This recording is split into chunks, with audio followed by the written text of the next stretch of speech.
Hello student, welcome back to my channel master classes. My name is Talib और आप देख रहे हो मास्टर क्लासेस यूट्यूब चैनल। तो जैसा कि हमने आपको बताया था कि आज हम नया चैप्टर स्टार्ट करने वाले हैं जिसका नाम है arithmetic progression, chapter number 5 NCERT का क्लास 10th मैथ, समांतर श्रेणी जिसको बोलते हैं हिंदी में। ठीक है, तो इसको स्टार्ट करने वाले हैं। तो आज ये इंट्रोडक्शन का पार्ट है, हम इसमें बताएंगे कि असल में हमको इस चैप्टर में पढ़ना है कैसे। ठीक है, तो शुरू करते हैं इस चैप्टर को। सबसे पहले तो जान लेते हैं हम कि समांतर श्रेणी आखिर कहते किसको हैं, समांतर श्रेणी होती क्या है। समांतर श्रेणी मतलब समान धन अंतर, जिसमें समान अंतर है। देखिए थोड़ा सा मैं इधर समझा देता हूँ आपको। समांतर का मतलब समांतर श्रेणी, समांतर श्रेणी। समांतर श्रेणी क्या होती है, जरा इसके बारे में पहले समझा देते हैं, तभी सबको परिभाषा को समझाते हैं आपको। जिसमें समांतर मतलब समान, समांतर जो है मिला है समान प्लस अंतर, समान प्लस अंतर से बना है। समांतर जो शब्द है वो समान प्लस अंतर से बना है, मतलब समान अंतर। और श्रेणी, श्रेणी माने एक ऐसी व्यवस्था, एक ऐसी लाइन जो समान अंतर से बनी है, जो समान अंतर से मतलब जिसमें अंतर क्या है, समान है, गैपिंग क्या है, समान है सबके बीच में। जैसे अब समझाते हैं इसको, अब समझ में आएगा आपको। समांतर श्रेणी बोलते किसका है, इसको शॉर्ट में हम लिखते हैं एपी। ए से अर्थमेटिक, पी से प्रोग्रेशन। ठीक है, अर्थमेटिक प्रोग्रेशन। संख्याओं की ऐसी सूची, संख्याओं की ऐसी सूची जिसमें प्रत्येक पद मतलब हर एक पद जो है वो हर एक पद में एक निश्चित संख्या जोड़कर या घटाकर बनाई जाती है, प्राप्त की जाती है, उसे बोलते हैं हम समांतर श्रेणी। अब ये परिभाषा आपको याद कर लेनी है या फिर आप समझ लें तो। और अब इसका एग्जाम्पल देखिए, जैसे कि इसमें देखिए 5, ये है पहला पद। इसमें देखो ये एक समांतर श्रेणी मैंने लिखी है, इस समांतर श्रेणी का पहला पद देखिए 5 है। इसी में कुछ ऐड किया गया है, जोड़ा गया है जिससे 10 बना है, फिर कुछ जोड़ा गया जिससे 15 बना, फिर कुछ जोड़ा गया जिससे 20 बना, फिर कुछ जोड़ा गया 25 बना। ऐसे करते करते करते करते बहुत अंत तक गया है। तो जैसे कि यहाँ पे 5 देख रहे हो आप, 5 में 5 से 10 आया, तो हम इसको पहले वाले को बोलते हैं A1। A1 यानी कि ये पहला पद है तो इसका नाम दे दिया A1। ठीक है, और दूसरे पद को A2 बोलते हैं, तीसरे पद को A3 बोलते हैं, चौथे पद को A4 बोलते हैं, पांचवें पद को A5 बोलते हैं। ऐसे करते करते करते करते बहुत सारा पद जो है सब बोल देते हैं। ठीक है, तो हमको इस तरह इसमें देखना है। ये देखिए आप इस तरह से अब सोचो, जरूरी नहीं है कि हमेशा बढ़ते ही क्रम में रहे श्रेणी, श्रेणी घटते हुए क्रम में भी हो सकते हैं। जैसे 50 से कम हुई 40, 40 से कम हुआ 30, 30 से कम हुआ 20, 20 से कम हुआ 10, 10 से ऐसे कम होते होते चला गया, मतलब और कम 10 के 0, 0 से -10, -20 ऐसे होता चला जाएगा। ठीक है, फिर ये वाला भी समांतर श्रेणी है। एक और एग्जांपल देखिए आप, जैसे कुछ माइनस में है, -12, -10, -8, -6, -4, इसमें भी आप देख पा रहे होंगे, ये भी एक समांतर श्रेणी है। अब इसमें हमको करना क्या है ये देख लेते हैं। अब शुरू करते हैं, थोड़ा थोड़ा सा चैप्टर की ओर चलते हैं, जिसमें जो हमको करना है अगले अभ्यास में, अगले अभ्यास में एक्सरसाइज में क्या क्या क्वेश्चंस लगाने हैं, कैसे वो उसको डिस्कस कर लेते हैं। तो मुझे लगता है इतना समझ में आ गया होगा आपको। आप इसका स्क्रीनशॉट ले लीजिए, फिर मैं आपको समझाता हूँ। आपने स्क्रीनशॉट ले लिया होगा, चलिए शुरू करते हैं हम। इसमें से देखिए हमको सबसे पहले आगे होता है उसको बोलते हैं प्रथम पद, फर्स्ट टर्म। ठीक है, प्रथम पद, प्रथम पद। आप इसमें से कोई सी भी समांतर श्रेणी कंसीडर कर लीजिए, मैं आपको तीनों में ही समझा के दिखाता हूं आपको। पहला प्रथम पद, प्रथम पद को लिखते हैं हम एक किससे, ए से। प्रथम पद को ए से लिखते हैं, ए से। प्रथम पद को किससे लिखते हैं, ए से। ठीक है, इतना समझ में आया। तो जरा हमको एक बात बताओ, ये प्रथम पद हमारा पहले, अगर मैं बात करता हूं पहले श्रेणी के लिए, पहले समांतर श्रेणी के लिए, तो इसमें प्रथम पद क्या है, जो सबसे पहला है टर्म, वही तो प्रथम पद है, ए यानी कि 5। इसी प्रकार अगर हम देखें प्रथम पद दूसरे वाले में, तो दूसरे वाले में प्रथम पद क्या है, 50। जो आगे है वही तो प्रथम पद है, सबसे पहले प्रथम, फर्स्ट टर्म, ये प्रथम पद। इसमें ये प्रथम पद ऐसे, तो पहले मैं इसको करके दिखाता हूं। ये प्रथम पद 5 आ गया।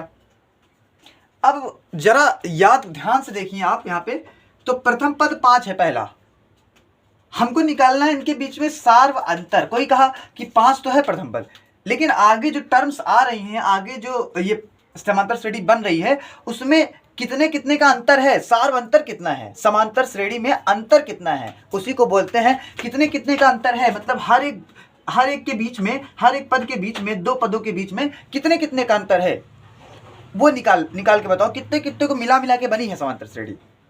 तो वो है आपका, उसको बोलते हैं सार्व अंतर। सार्व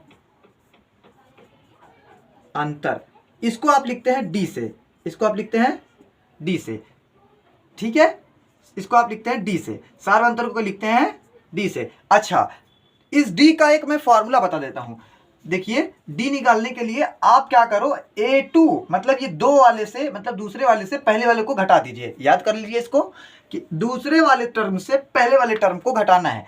तो यानी कि यहाँ पे 2 है, A2 है, ये A1 को घटा दीजिए। इसका फॉर्मूला ड्राइव कर रहा हूं मैं, A2 minus A1, A2 minus A1। आप इसको याद रख सकते हैं एज अ फॉर्मूला कि आपको जब भी निकालना हो समांतर क्या बोलते हैं सार्व अंतर, तो आप इस फॉर्मूले का यूज कर सकते हैं।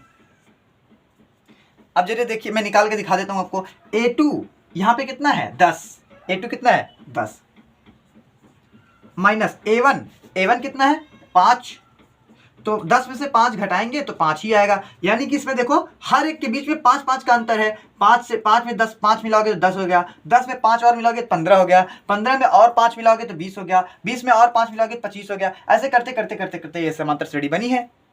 क्लियर, इतना क्लियर होगा। आइए अब इस समांतर श्रेणी को आप समझ गए होंगे। इसी के जैसा मैं दूसरे करके दिखाता हूं आपको। अब तो आप समझ ही गए होंगे कैसे करना है। आप इसका स्क्रीनशॉट ले लिए होंगे या नोट कर लिए होंगे अपने कॉपी में, ठीक है। दूसरे समांतर श्रेणी के लिए देखते हैं। फॉर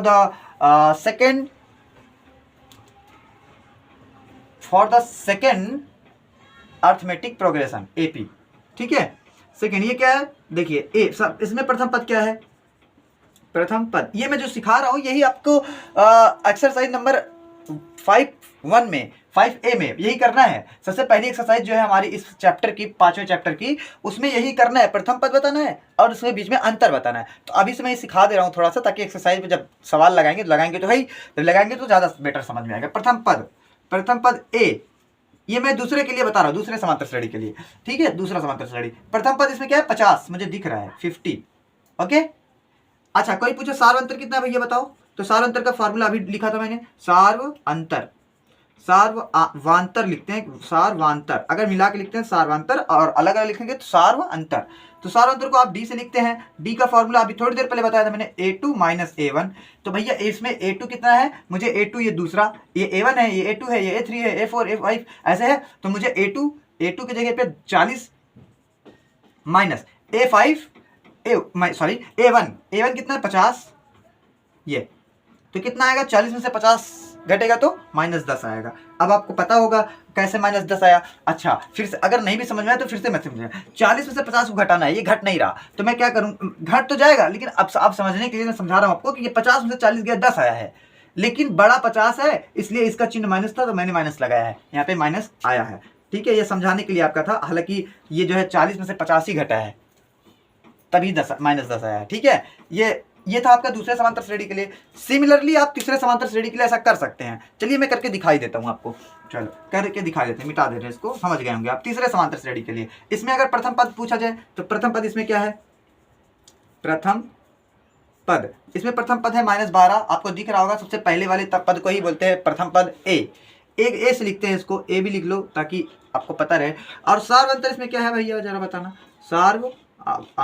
सार्वांतर कितना है, इसको डी से लिखते हैं A2, फिर से बता देंगे A2 माइनस A1 होता है। अब मुझे बताओ जरा A2 क्या है, A2 इस समांतर श्रेणी में क्या है, मुझे तो दिख रहा है कि -12 है, -10 है, लिख दो भैया -10, ये वाला माइनस।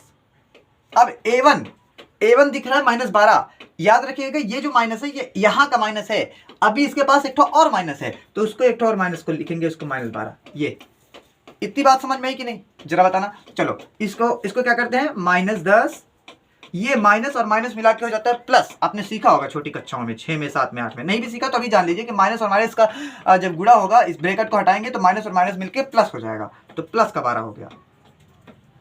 और अब जरा देखिए -12 और +12, देखिए एक के पास माइनस है, एक के पास प्लस है, तो माइनस और प्लस हमेशा क्या होता है, घटता है। तो 12 में से 10 को घटा देंगे तो 2 आएगा, अब ये बड़ा है 12 और 12 के पास प्लस है, इसलिए यहाँ पे प्लस आएगा, और प्लस लगाए या न लगे वैसे भी माना जाता है। तो इसके बीच के, इसमें बीच में देखिए सब के बीच क्या है अंतर, 2 2 का है, 2 2 का अंतर, 10 ये -12 और 10 के बीच में 2 का अंतर, -10 और -8 के बीच में 2 का अंतर। तो मुझे लगता है इतना क्लियर होगा आपको। ये आज फर्स्ट वीडियो था इस चैप्टर का, चैप्टर नंबर 5 का। तो मिलते हैं नेक्स्ट वीडियो में, और उसमें हम आगे के एक्सरसाइज को कंप्लीट करेंगे और बहुत सारे क्वेश्चंस लगाएंगे। इसका स्क्रीनशॉट ले लीजिए। इंट्रोडक्शन पार्ट था, आपको मुझे लगता है बहुत अच्छा लगा होगा आपको। Thank you. मिलते हैं नेक्स्ट वीडियो में। इस चैनल को सब्सक्राइब करके बेल आइकन दबा लें, जिससे हमारी वीडियोस आपको इस चैनल की हमेशा मिलती रहें।